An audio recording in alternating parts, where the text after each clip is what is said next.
Hi friends, നിങ്ങൾക്കെല്ലാവർക്കും സുഖമാണെന്ന് വിശ്വസിക്കുന്നു. ഇന്നില്ലേ ഞാൻ നിങ്ങളോടൊപ്പം ഷെയർ ചെയ്യുന്നത് വളരെ പ്രധാനപ്പെട്ട ഒരു കാര്യമാണ്. നമ്മുടെ ജീവിതത്തിൽ എല്ലാവരും ബോധവാന്മാരും ബോധവതികളും ആകേണ്ട ഒരു സന്ദർഭത്തെക്കുറിച്ചാണ് ഞാൻ ഇന്ന് നിങ്ങളോടൊപ്പം ഷെയർ ചെയ്യുന്നത്. വിവാഹം കഴിഞ്ഞൊരു ജീവിതം തുടങ്ങുമ്പോൾ ലവ് മാരേജ് ആകാം, അതല്ല അറേഞ്ച് മാരേജ് ആകാം, ലിവിങ് ടുഗെദർ ആവാം, എന്ത് തന്നെ ആയിക്കോട്ടെ. നമ്മൾ ആ ഒരു പീരീഡ് കടന്നു പോകും മിക്കവാറും ഉള്ള ആൾക്കാർ അല്ലേ. അതിൽ കുറച്ച് ആൾക്കാരായിരിക്കും ലവ് മാരേജും, കുറച്ച് ആൾക്കാർ അറേഞ്ച് മാരേജും ആയിരിക്കും. അപ്പോൾ ഈ ലവ് മാരേജിൻ്റെ കാലഘട്ടത്തിൽ എല്ലാവരും അവരുടേതായ ഏറ്റവും നല്ല ബിഹേവിയർ ആയിരിക്കും പുറത്ത് കാണിക്കുന്നത് അല്ലേ.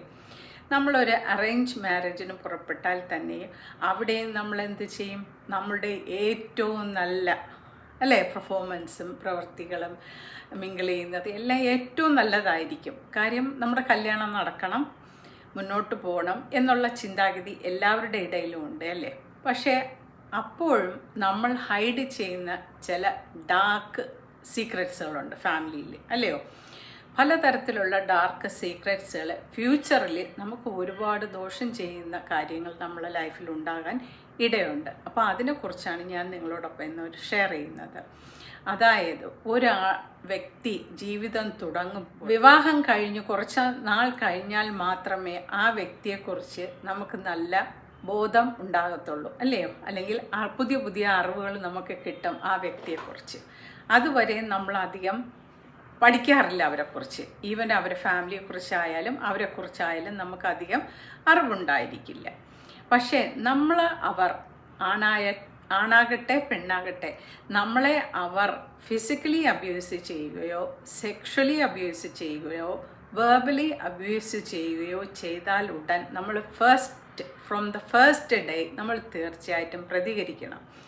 അത് വൈകിക്കൂടാ. കാര്യം നമ്മുടെ അറിവില്ലായ്മ കൊണ്ട് ചിലപ്പോൾ നമ്മൾ ചില കാര്യങ്ങൾ നമ്മുടെ പേരൻസിൽ നിന്നോ അല്ലെങ്കിൽ വേണ്ടപ്പെട്ടവരിൽ നിന്നോ നമ്മൾ ഒളിച്ചു വയ്ക്കും. ഈ ഒളിച്ചു വയ്ക്കുന്നത് ഈ ഓപ്പോസിറ്റ് വ്യക്തിക്ക് അത് അഡ്വാൻറ്റേജ് ആണ്.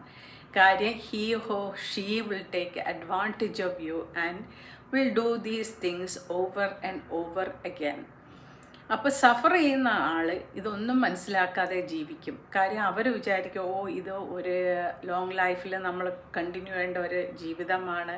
നമ്മൾ വീട്ടുകാരോട് പറഞ്ഞാലോ നമുക്ക് വേണ്ടപ്പെട്ടവരോട് പറഞ്ഞാലോ ഇതൊരു നാണക്കേടാകുമോ, അല്ലെങ്കിൽ ഇതൊരു ചർച്ചാ വിഷയമാകുമോ, അല്ലെങ്കിൽ അവർ എന്ത് വിചാരിക്കും, നമുക്കിതൊക്കെയല്ലേ കിട്ടിയത് എന്നുള്ളൊരു കുറ്റബോധം ആ വിക്ടിമിന് എപ്പോഴും ഉണ്ടായിരിക്കും.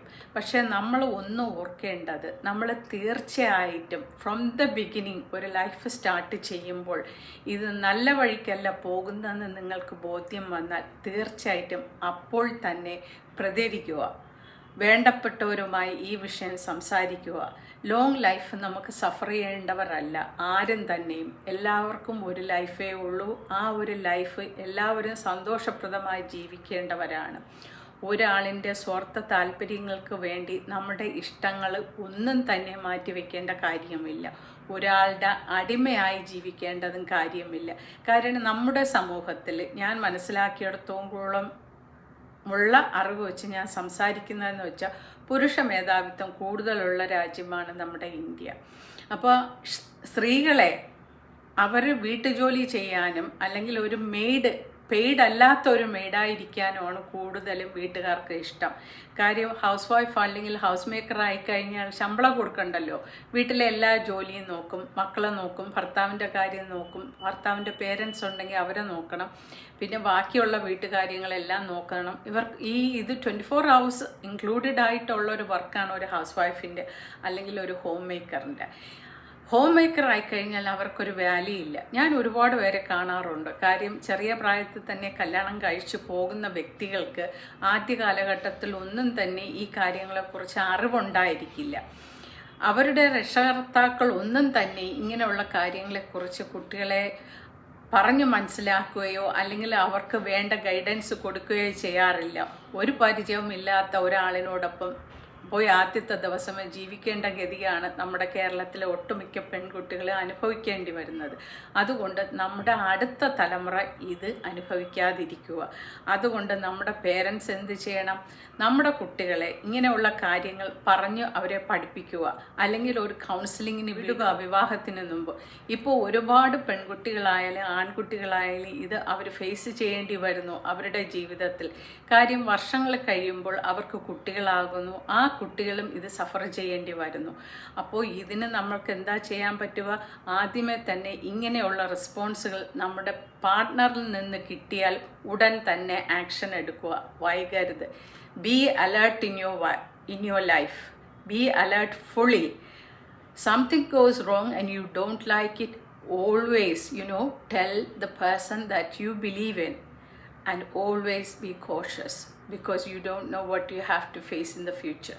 So make steady your life from the beginning. Thank you for watching and see you soon with another vlog. Till then, bye for now.